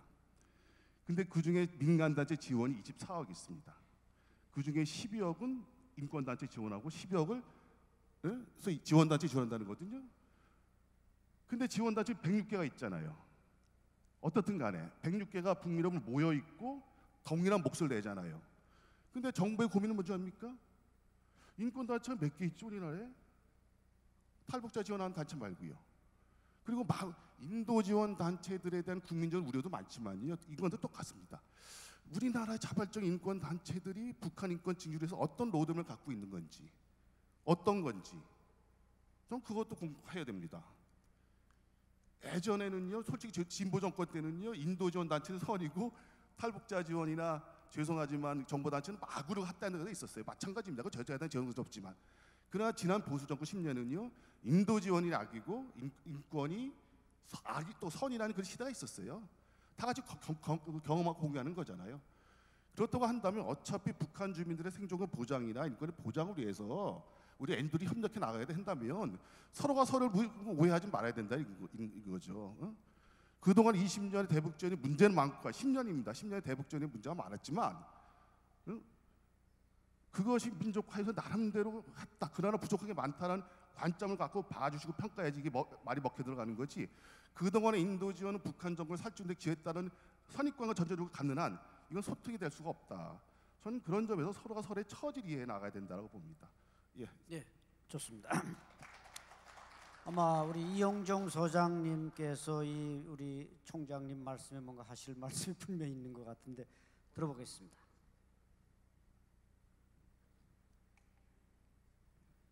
사실 북한 문제라는 게 우리 사회의 어떤 분열적인 것, 이념적인 대립 이런 게 뭐 상징적이죠. 그 중에 또 핵심이 대북 지원하고 인권 문제입니다. 너 북한에 대한 지원 문제 어떻게 생각하니? 또 북한 인권 실태에 대해서 어떻게 생각하니? 김정은에 대해서 어떻게 생각하십니까? 이렇게 몇 가지 북한에 대해서 질문을 물어보고 답을 들어보면 이 사람이 우리 사회에 되게 이념적 이 스펙트럼을 물어볼 때 어느 정도 위치에 있구나 하는 걸 알 수 있습니다. 우리 뭐 강영식 총장님, 제가 사실은 그 대북 인도 지원 현장에서도 이제 여러 번 같이 뭐 이렇게 만나고 이렇게 했는데 사실은 그 우리 사회에서 인도 지원, 대북 인도 지원 운동을 하는 분들만큼 저는 개인적으로 북한에 대해서 비판적인 분들이 없다고 생각해요. 이분들이 대북 인도 지원을 하는 북한과 계속 사업을 할 수밖에 없는 그런 독특한 환경 때문에 공개적으로 이렇게 북한을 비판하거나 이런 것들을 좀 자제하고 이렇게 신중한 입장을 취하시지만 직접 북한하고 아마 인도 지원하시는 이런 문제를 논의하면서 정말 우라통 터지고 북한에 대해서 진짜 한 대 때려주고 싶은 이런 생각을 많이 드는 분들이 없을 겁니다. 그럼에도 불구하고 우리가 대북 지원 부분에 대해서 기본적인 원칙은 좀 가지고 가야 되는 거는 꼭 필요하다 이렇게 생각을 합니다. 인도 지원 단체에서 북한의 식량이나 여러 가지 의약품이나 이런 걸 지원하는 분들은 당연히 지원을 주장하는 게 맞습니다. 그렇지만 제가 이제 그 정부 정책부서인 통일부를 한 20년 정도 이제 출입하면서 이렇게 현장에서 또 지켜보면 정부는 또 정책 담당자들은 그러지 않아야 되는 때가 또 있는 것 같습니다. 줘야 될 때가 있지만 주는 게 정책일 때가 있지만 주지 않는 게 정책일 때도 있는 것 같습니다. 지금 문재인 정부도 아마 주지 않아야 되는 때라고 지금 판단을 하는 것 같습니다. 문재인 대통령이 직접 북한에 대한 제재라든가 압박 국면이라고 이렇게 확인하는 데서도 아마 그런 분위기는 찾아볼 수 있을 겁니다. 한 가지 이제 우리 강 총장님이 말씀하신 내용 중에서 제가 조금 이제 의견을 달리하는 부분은 우리가 북한에 지원하는 부분과 관련해서 투명성 문제를 제기하는 것과 관련해서 예전에 미국도 우리한테 원조 줬는데 우리도 다 그렇게 하지 않았느냐? 저는 거기에는 동의하지 않습니다. 물론 국제 인도 지원 단체들 보면은 다 뭐 국내 인도 지원 단체들도 마찬가지도 다 그 중에서 어느 정도의 또 비리가 있고 여러 가지 뭐 문제가 발생하는 경우가 종종 있습니다. 국제 인도 지원에서도 관리들의 부패나 어떤 상황에 의해 가지고 그것이 전용되거나 이런 사례가 있죠. 과거에 대한민국 정부도 아마도 그랬을 겁니다. 그렇지만 그런 상황을 지금 북한의 어떤 독재 정권에 의한 어떤 대북 인도 지원 부분에 있어서의 어떤 나타나는 여러 가지 문제점들 이런 부분들과 견주는 것은 저는 그렇게 합리적인 주장 또 여기 뭐 플로어에 많은 분들이 계시지만 공감을 얻기는 좀 어렵지 않을까 이런 생각을 하고요. 끝으로 뭐 방안 마련 부분을 많이 말씀하셨으니까 저는 인권 문제를 북한에 대해서 거론하는 문제, 식량에 대한 전용 문제, 식량 대북 인도 지원에 대한 우리가 비판해야 될 부분들 이런 부분들과 관련해선 답은 하나라고 봅니다. 어떤 경로를 거치든 어떤 상황이든 북한의 최고 지도자를 겨냥하는 것만이 효과를 거둘 수 있다고 생각합니다. 아까 우리 뭐 북한이 과거 이제 인권조사위원회의 그런 부분들 이런 부분도 말씀했지만 북한이 겁내는 거는 딱 한 가지입니다. 김정은이 국제사회에서 인권 유린자로 규탄받고 대북 지원으로 연명해야 되는 이런 체제라는 것들이 국제사회에 널리 알려지고 드러나고 그런 인식이 확산되는 겁니다. 그래서 이런 부분들에 대해서 우리 사회가 조금 더 국제사회와 손잡고 연대를 해나가야 되는 부분들 이런 부분에 목소리를 높일 필요가 있다 이렇게 생각합니다.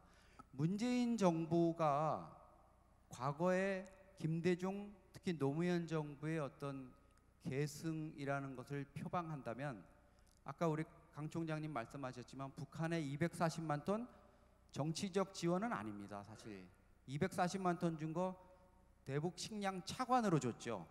그래서 북한이 그거 빼돌릴 때 우리 정부가 그때 뭐라고 설명했습니까? 차관으로 준 거기 때문에 빼돌려서 시장에 그게 물건이 나와도 우리가 문제 제기하면 안 된다. 북한이 떼먹지 않을까요? 그때 고위 관료들이 뭐라 그랬습니까? 의사결정을 북한이 절대 떼먹지 않을 거다. 과거와 달라졌다. 그리고 국제 차관 공여, 식량 차관 공여의 질서를 북한에게 교육시키는 효과도 있다. 7억 달러입니다. 북한에 준 식량 차관이 모두 우리 국민의 세금으로 준 겁니다. 그분들 다 어디 갔습니까? 북한에다가 지금 그거 갚아야 될 때가 됐다고 차관 통지서 보내니까 통지서 받지도 않습니다. 그럼 얘기해야죠. 그분들이 적어도 국가 세금을 축내가면서 그렇게 국민들한테 약속을 했었으면 지금 나서서 얘기해야 됩니다. 김정은한테 너희 아버지가 받아간 거지만 너가 북한 체제를 그대로 물려받은 너가 갚아야 될 의무가 있다. 그래야 남한의 인도 지원 단체들이 정부가 북한에 더 많은 지원을 해줄 수 있고 북한 인민들이 살아갈 수 있다. 그것 떼먹고는 너가 사람 취급받기 어렵다. 얘기를 해야 됩니다. 그분들 지금 어디 갔습니까? 그거는 국고 손실 아닙니까? 이런 부분들 우리 국민들이 그런 거 침묵하고 있는 것 같지만 다 기억하고 있습니다. 그래서 지금 북한이 핵미사일 쏘는 거에 대해서 이 와중에서 문재인 정부가 800만 불 국제기구 통해서 지원한다고 할 때 국민들이 왜 반대 여론이 높겠습니까? 바로 그런 문제들 때문에 경험했던 학습 효과들 또 그런 패턴이 반복될까 봐 걱정하는 목소리죠. 그런 부분들에 대해서 정부가 또 우리 인도 지원 단체들이나 대북 인도 지원을 위해서 노력하는 분들이 그런 부분들을 생각하지 않고 지금 옛날에 김대중 노무현 시절에 대북 지원 시즌 2로 그냥 똑같은 방식으로 한다? 국민들이 절대 공감하지 못할 겁니다. 네, 감사합니다.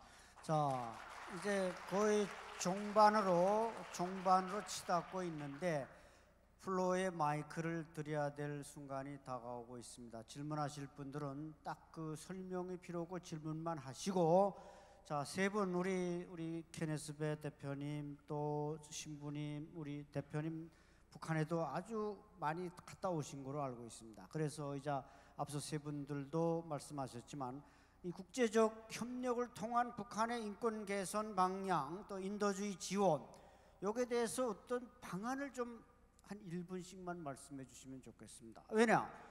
이제 그 기브앤테이크도 나왔지만 우리는 북한에 쌀을 차관으로 주는데 못 받았단 말이죠. 근데 러시아에 차관 준 건 탱크로 받았단 말이죠. 탱크로 받아가지고 지금 국군에 러시아제 탱크 부대가 있단 말이죠.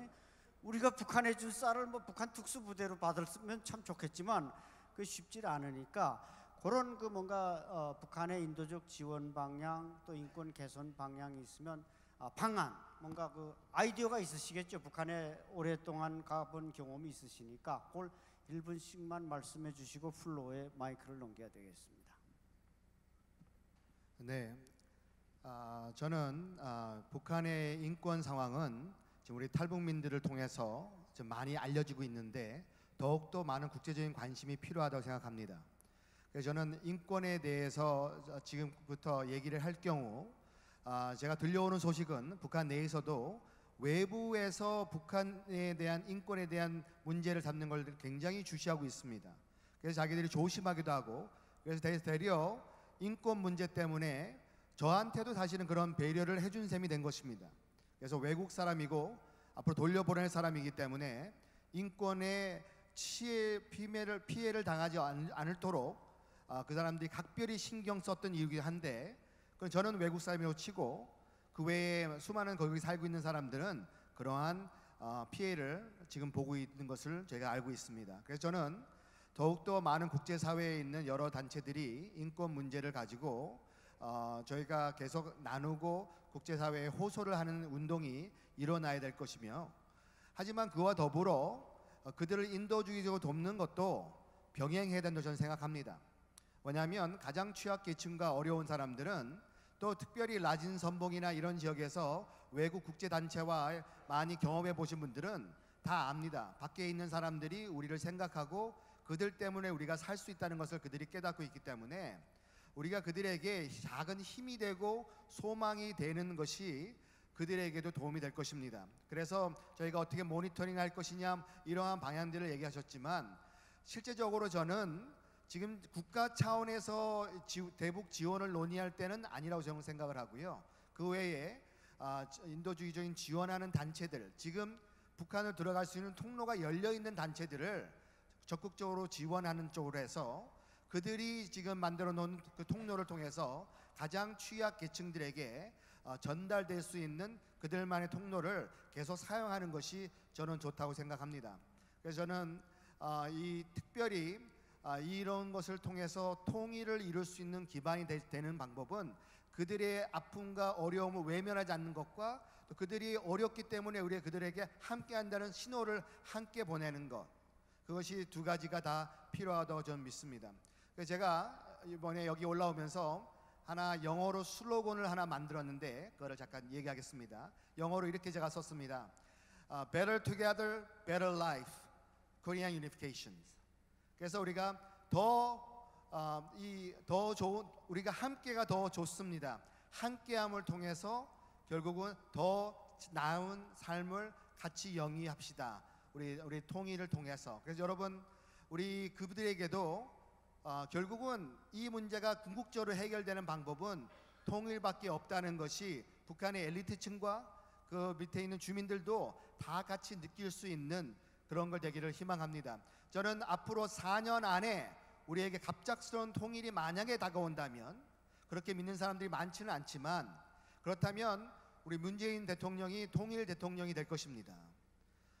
많은 사람들이 걱정하는 부분도 있지만 북한 주민과 북한 엘리트층에서는 반가워할 수 있는 이룰 거라고 저는 믿습니다. 그래서 지금부터 우리 문재인 정부에게 저 북한에 있는 그들의 아픔과 어려움을 외면하지 말라달라는 그런 호소를 해서 통일부가 통일부 역할을 하시고 또 정부는 정부 차원에서 역할을 해서 우리가 함께 인도주의적인 목소리도 높이지만 반면에 그들의 인권도 함께 얘기했을 때 통일이 된 후에 그분들이 우리 대한민국 정부에 대해서 호감을 가지고 우리를 방관하지 않았다는 그들의 얘기를 들을 수 있도록 지금부터 차근차근 우리가 점차적인 통일도 준비해야 되지만 갑작스러운 통일 그 이후의 삶도 함께 같이 살 수 있는 것도 우리 정부가 준비해야 될 일이라고 생각합니다. 그 일을 우리 시민단체들이 목소리를 높여야 되겠습니다. 그래서 우리가 우리의 힘으로 이 일을 해달라고 정부와 북한 정부와 또 우리 남한 정부 또 국제사회에다가 계속 우리가 목소리를 높인다면 누군가는 듣게 될 것이고 그것을 통해서 또 정부가 움직일 수 있는 계기가 마련될 것을 믿습니다. 그래서 시민의 힘으로 우리들의 힘으로 통일을 이룰 수 있는 날이 곧 올 걸로 믿습니다. 예, 감사합니다. 우리 김훈일 총장님 1분만 부탁드리겠습니다. 2008년도의 경험을 말씀드리겠습니다. 2008년도 북한에 수해가 났다고 그래서 민간 단체들과 그리고 통일부에서 협력 기금을 주셔서 그걸 가지고 개성에 들어갔습니다. 이 금액이 17억 원 정도 금액이었습니다. 그날 그 많은 민간 단체 분들과 함께 한 20-30명 정도 함께 들어갔는데 그 봉동역이라는 이제 개성공단 밖에 있는 역에다가 이 물건들을 내려놓고 저희들은 이제 밥을 먹으러 개성공단으로 들어갔는데 북한 당국자들이 사라져 버렸습니다. 그래서 그날 17억 원어치 갖다 주고 점심 굶고 그리고 쫓겨나듯이 도둑 나오듯이 나왔습니다. 그리고 들려온 소식은 그 물자 대부분은 해주를 넘지 못해 사리온을 넘지 못했습니다. 휴전선에서 조금 위쪽이죠. 상당히 많은 물량이 군부대로 들어갔습니다. 이거는 명확한 사실입니다. 안타깝고 답답합니다. 그래서 제가 지금 대북지원을 하는 기구의 대표로서 또 지난 15년 동안 이 일을 해온 사람으로서 이런 얘기를 하는 것은 참 옳지 않을 수도 있습니다. 이런 건 감춰야 되는 거죠. 근데 이제는 많은 사람들이 압니다.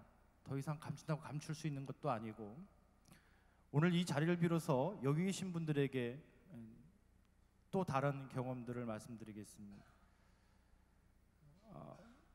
여름에 제가 이렇게 북에 가는 기회가 생기면 시골 마을을 지날 때 물론 우리 남쪽 사람들이 지나갈 때 사람들이 다 집에나 길 옆으로 다 숨습니다. 잘 보이지 않죠. 근데 그래도 가끔씩은 철부지 아이들이 뛰놉니다. 어떤 아이들은 신발을 신었고 어떤 아이들은 신발을 신지 않았습니다. 그래서 이 동네의 사정이 어떤지 그 동네 주민들의 사정이 어떤지 아이들이 어떻게 크는지 이렇게 보면 그 아이들이 신발을 신은 아이들 숫자하고 신발 신지 않은 아이들 숫자를 이렇게 세봅니다. 그러면 어떤 동네는 이 동네는 조금 잘 사는구나, 좀 형편이 낮구나, 이 동네는 굉장히 힘들구나 하는 게 이렇게 보입니다.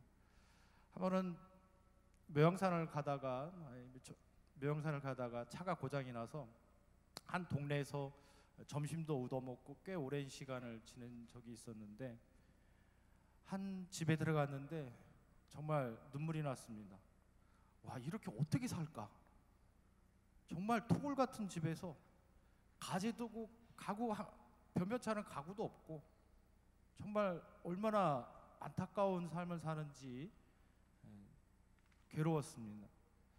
여러분, 최근에 북에서 넘어온 판문점을 통해서 넘어온 병사를 봤을 겁니다. 우리가 잘 알고 또 예측할 수 있듯이 그 부대는 북에서 아주 선발된 그런 병사들이 근무하는 곳입니다. 쉽게 생각하기에도 잘 먹고 또 잘 훈련된 군인들일 것이라고 생각했습니다.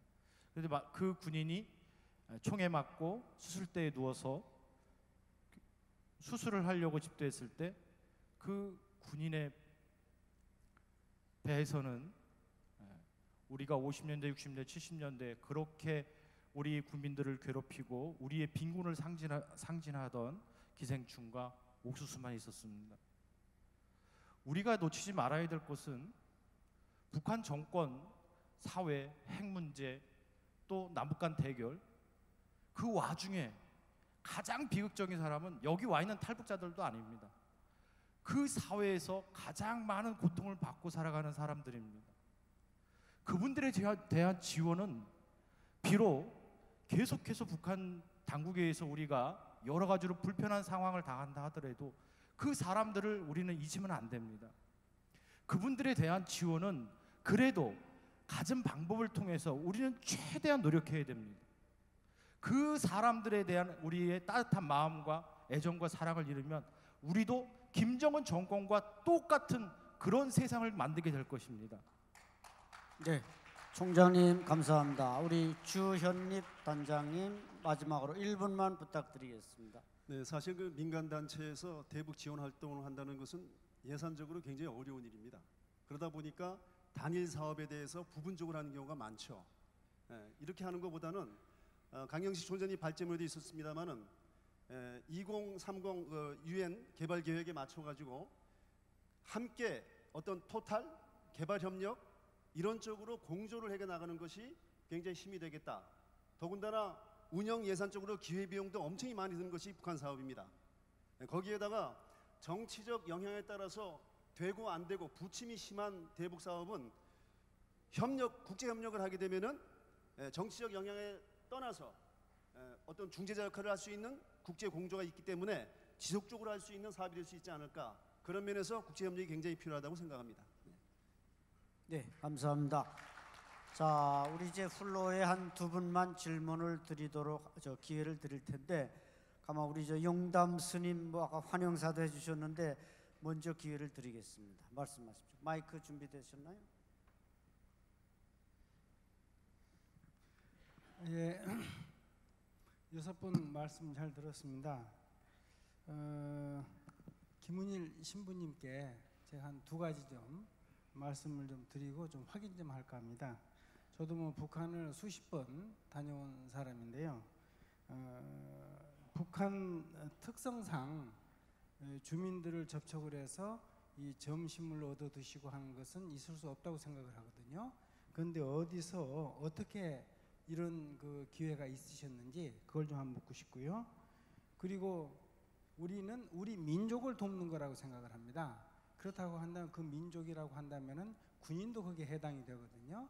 그럼 군에 들어가니까 이것은 할 수 없다라는 말씀이신지 하면 안 된다라는 말씀이신지 그에 대해서 좀 듣고 싶습니다. 네, 좋습니다. 다음 분 우리 의원님. 답변은 저기 이따 드리시면 되고. 자, 우리 시간이 없으니까 짧게 답변을 주시고 저도 짧게 질문을 드리겠습니다. 저는 본 포럼의 주체인 통일을 실천하는 사람들의 충청부도 상임대표 조강현입니다. 먼저 그렉 스칼라토 미국 사무총장님에게 질문을 드립니다.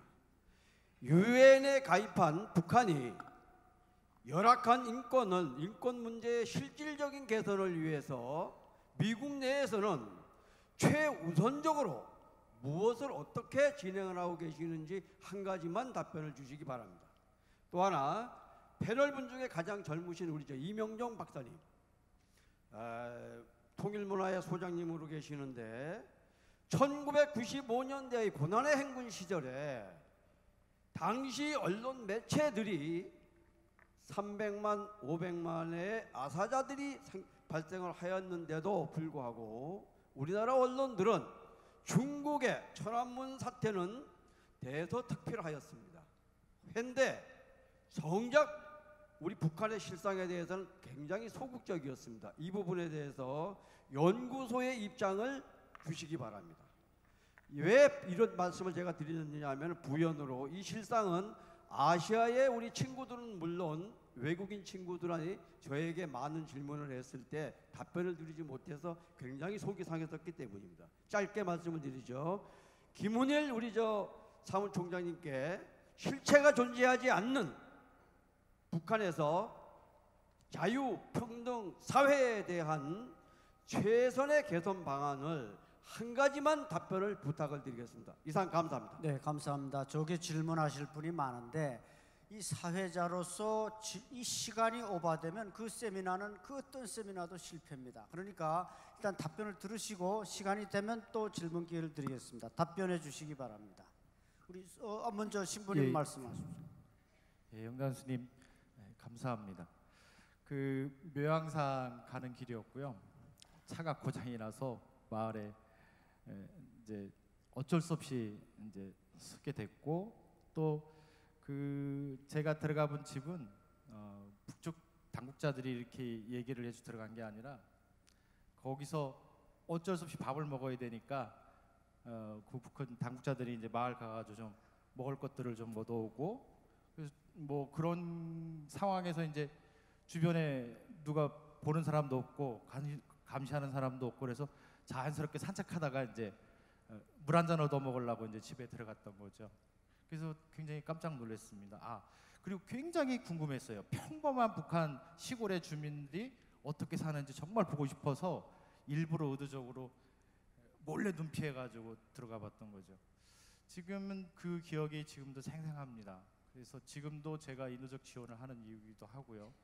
그리고 군 부대에 그 상당한 많은 자꾸 그 지원 물자들이 들어가는 것에 대해서 저는 굉장히 반대합니다. 이 문제는 우리 그 인도 지원하는 그 우리 단체 내 사람들 중에서도 많은 논쟁이 있는 것인데, 왜냐하면 그 군인들도 사실은 굉장히 그 취약한 계층 중에 하나걸랑요. 군부대 자체에서 특히 전방부대에서 근무하는 군인들은 정말 못 먹습니다. 직접 농사 짓고 이렇게 해서 식량을 조달하는 경우가 굉장히 많고요. 그럼에도 불구하고 민간 단체에서 우리가 분명히 북한 주민들을 도우라고 준 것은 군부대로 전형돼서는 저는 개인적으로 절대로 안 된다고 그렇게 생각합니다. 네, 네, 이영종 소장님. 그다음에 이제 마지막으로 스칼렛 1분만 부탁드립니다. 먼저 제가 여기 패널 중에 제일 아마 젊은 사람은 아닌 것 같습니다. 저기 뭐 바로 옆에 계셔서 그렇습니다만은 제가 케네스 베 선생님보다 몇 살 더 많습니다. 그 고난의 행군 부분 300, 500만 말씀은 사실은 그 당시에 95년 당시에 한국 언론이 조금 뭐 외면하지 않았냐 이런 취지의 질문이신 것 같은데요. 제가 주니어 기자였던 그 시절에 제가 96년 한 해 동안에 중국에 11차례를 갔던 것 같습니다. 2달 반을 주로 동북 지역에 있었고요. 그쪽에 그 당시에 여러분들 그 참혹한 상황을 아실 겁니다. 그 탈북하려다가 그냥 강에 시신이 둥둥 떠내려오고 뭐 이랬던 그런 상황들, 그리고 그 북한의 청년이 배고파서 넘어와서 조선족 집에 들어가서 살인 강도를 해가지고 용정시에서 공개 처형이 집행되는 장면까지 제가 그때 봤습니다. 그 참혹상을 그 당시에 한국 언론들이 앞다투어 가가지고 보도를 한 거는 맞습니다. 다만 말씀하신 대로 300만, 500만의 뭐 아사자가 생기는데 그거를 한국 언론이 좀 더 신속하게 그 내막을 알아서 보도를 했으면 어땠을까, 이런 말씀은 저도 뭐 그거는 저희들의 능력 부족이라고 생각하고요. 그 당시에 사실은 200만 명, 300만 명이 굶어 죽었다는 이런 부분은 저희도 이제 그 정도의까지 피해일 줄은 알지는 못했죠. 지역적으로 이제 그런 참상들이 벌어지고 있다는 탈북하신 분들의 어떤 등문 정보를 통해서 접한 적이 있고요. 200만, 300만이라고 통상적으로 말씀드리는 거는 97년에 망명한 황장엽 노동당 비서가 한국에 와서 200만 명, 300만 명이 굶어 죽었다고 들었다, 이렇게 됐고요. 제가 그 뒤에 우리 한국의 정보기관의 최고 책임자를 지내신 분이 그 당시에 그런 북한 정보와 관련한 책임자였는데, 그분의 말씀은 그 당시에 200만 명, 300만 명 이걸 도저히 믿을 수가 없어서 한미 정보당국이 북한의 내부, 자기네들도 집계를 했을 테니까 그 정보에 접근을 해본 결과 북한 인구 중에 정확히 이제 그 굶어 죽은 사람은 46만 명이었다, 이렇게 얘기를 합니다. 그리고 200만, 300만 명 얘기를 저희들은 뭐 그걸 과장됐다고 보지는 않습니다. 직접 아사자 외에도 여러 가지 그 제대로 이제 영양 공급이나 기아에 이제 시달리다가 여러 가지 합병증이나 다른 증세로 인해서 죽은 사람들까지 포함하면 그 정도는 된다는 취지가 아니었을까, 이런 걸로 황장엽 선생의 말씀은 저희가 이해를 하고 있습니다. 네, 감사합니다. 감사합니다. 우리 마지막 질문 우리 스칼라 총장님 말씀해 주시기 바랍니다. 네, 좋은 질문 감사합니다. 제가 아까 말씀을 드린 2014년 2월 북한 인권조사위원회 보고서 이전에 북한 정부가 무슨 인권과 관련된 UN 보고서나 국제단체 보고서가 발행할 때 그냥 무시하고 말았습니다. 아시다시피 지난 25년 동안 국제사회가 북한의 인권보다는 북한의 군사 도발이라든가 핵 개발이라든가 미사일 개발이라든가 거기에 대해서 많은 관심을 가졌습니다. 하지만 UNCOI 보고서 이후로는 북한의 당국까지 이제는 인권을 무시할 수 없다는 점을 배웠습니다. 예를 들면 북한의 당국은 외교부 장관을 15년 만에 UN 총회로 파견해서 외교부 장관이 연설을 하는데 인권에 대해서도 말을 했습니다. 물론 현실을 계속 부인하고 국제사회 북한의 인권 개선을 위한 노력에 저항하려고 하고, 우리가 위성 사진을 통해서 증인의 증언을 통해서 그러한 불법 구금 시설들이 어디에 있는지 다 확인을 했음에도 불구하고 북한의 정부가 아직까지는 거절하고 있습니다. 하지만 더 이상 그러한 국제사회 노력들을 무시할 수는 없습니다. 두 번째로는 예를 들면 북중 국경 지대로부터 가까운 데 있었던 22호 관리소, 회령에 위치하던 22호 관리소를 제거했습니다. 물론 문제는 그 정치범들을, 수감자들을 이동시키는 과정에서 수천여 명이 사라졌습니다. 또한 현재는 위성 사진으로 봐서는 우리가 너무나 잘 아는 15호 관리소, 바로 요독이죠. 우리가 왜 요독에 대해서 더 많이 알고 있냐면, 뭐냐면 안찬일 박사님도 아시다시피 요독 정치범 관리소에 많은 고위 숙청을 당한 많은 고위 간부들이 수감되어 있었습니다. 그래서 증인들은 다른 수용소보다는 15호 수용소에 수감되어 있다가 석방된 분들이 더 많습니다. 그래서 국제사회가 그 불법 구금 시설에 대해서 더욱 더 많이 알고 있기 때문에 현재 그 불법 구금 시설을 해제하고 있는 과정에 들어간 것 같습니다. 하지만 문제는 그러한 수용소나 교화소나 다른 불법 구금 시설이 또 딴 데다 짓고 딴 데다 생기고, 그래서 국제사회가 계속 지켜봐야 한다고 말씀을 드릴 수 있습니다. 네, 감사합니다. 지금까지 마지막 세션을 경청해 주신 여러분께 감사드리고 끝까지 질문을 받지 못한 분께는 송구스럽게 생각합니다. 좋은 오늘 훌륭한 의견을 개진해 주신 6분 패널들에게 뜨거운 박수를 보내주시기 바랍니다. 그리고 3세션을 모두 마치겠습니다. 대단히 감사합니다.